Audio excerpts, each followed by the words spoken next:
another little something that you can do with your chocolate covered strawberries.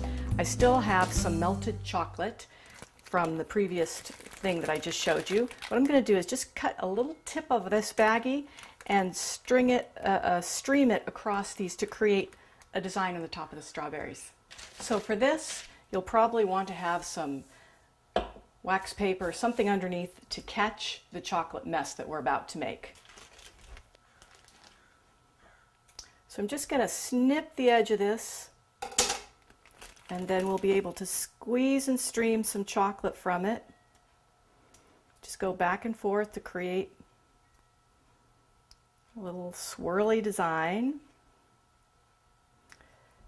And the advantage to doing it this way is that these strawberries are up on skewers rather than flat on wax paper. You're going to have the design stay rather than get squished, as would happen if you were to take these off and lay them on their side to let them dry. There we have our white chocolate strawberries decorated with bittersweet chocolate, and we could add these to a bouquet just like we did with the others. If you liked this mini lesson, you might also enjoy my Bouquets and Butterflies video lessons on DVD. In this set of lessons, you'll learn how to make several types of fruit flower bouquets with butterfly garnishes. Thanks for watching.